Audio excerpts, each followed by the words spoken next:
The warriors of ancient Egypt, long before the empires rose in Greece or Rome, Egyptian warriors were defending one of the most advanced civilizations in the world. They had armor that was linen or leather, and it was made that way so that they wouldn't have their speed restricted. The leather and the linen was layered for flexibility to give the warriors full use of their weapons and full use of their bodies. The elite troops had bronze corsets that they had for protection along with the leather and the linen. And they had their armor would give them an advantage in battle because they were able to be incredibly fast, and the armor was made to deflect the shield or the sword and the spear, and it did a great job at that. The weapons that they had is called the khopesh, which is a curved sword. That's one of the weapons. They also had spears, they had daggers, and they carried shields. But this sword was a very interesting one because it was almost like a sickle type sword, and it had a hook on it so that they could grab shields and pull them down, and they could also grab body parts when they're fighting. And this helped the ancient Egyptians to be a lethal fighting force, along with the discipline and the way that they conducted their battle, utilizing their weapons and the metal that they had that was embedded in the weapons and embedded in the armor. They were able to rise to prominence and dominate the region for many millennia. They also had the chariots. Now the chariots had been in 1550 to 1070 BC. The Egyptians, they rode in the battle on those two-wheel chariots, which gave them an incredible advantage because in that chariot, you could have, the person driving the chariot, and then they also would have a person with a bow and arrow on the side of them, or carrying spears, and in some cases carrying both. And in some cases, they also would have three people in the chariot. But they would be able to move very, very quickly on the battlefield. So usually when you're riding a horse, it's kind of hard. I know Genghis Khan's guys were able to ride from horseback and fire arrows, but it's difficult to fire an arrow accurately when you're trying to ride a horse. Now, if you're in a chariot and one person's driving, the other person, all they have to do is, try to maintain their aim. That made them a lethal and quick reacting fighting force, which gave them an incredible advantage on the battlefield. You take that in addition to their weapons and their armor and their tactics, and the ancient Egyptians, as we see throughout history, were able to dominate and become a very strong fighting force.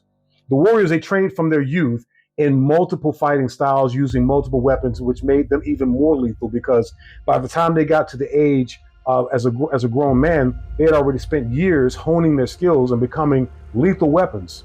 One of the most famous battles of ancient Egypt was the Battle of Kadesh, which was 1274 BC, and that was Ramses II. He faced the Hittites, and that battle was one of the first recorded battles that it ended in a stalemate, but that's the first one that recorded battles that ended with a peace treaty. Now, I created these ancient Egyptians because I think Egypt's pretty cool, and the Egyptians look pretty cool.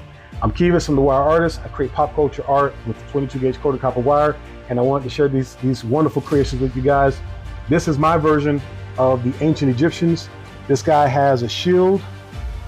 Now we've got that symbol that they have in there because the Egyptians are big on symbolism.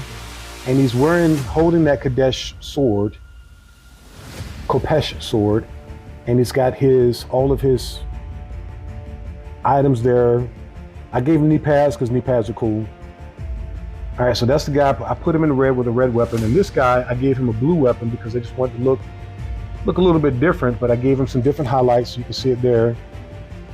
Also gave him the symbolism. Now this took hours to create. So these two sculptures, they took a while for me to build. And oh yeah, on him, he's got the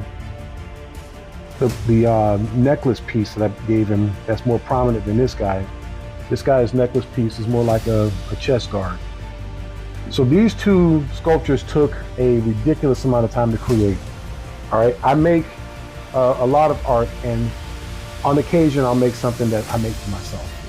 This is one that I made for me because I thought Egyptians were really cool, the Egyptian warriors, and I wanted to showcase them because I think with the colorfulness of their armor and their all of their items, and then the weapons that they utilize, and then the prominence of the Egyptian warrior in history, it lends itself to be recorded. Now, I didn't give you all the history, of course I'm not a historian, but I wanted to give you just a few highlights of the ancient Egyptians, and just to bring it to prominence, let you guys know about the ancient Egyptians. Maybe go check it out. Here's a call to action. Have you read up on ancient Egypt and the Egyptian warriors' capabilities? Have you read about any of the battles? Are you a scholar in school? Did you study the ancient Egyptians?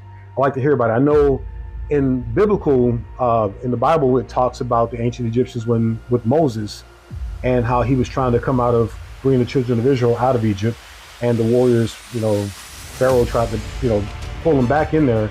It talks about him that light because the children of Israel they were based out of Egypt for quite a few years.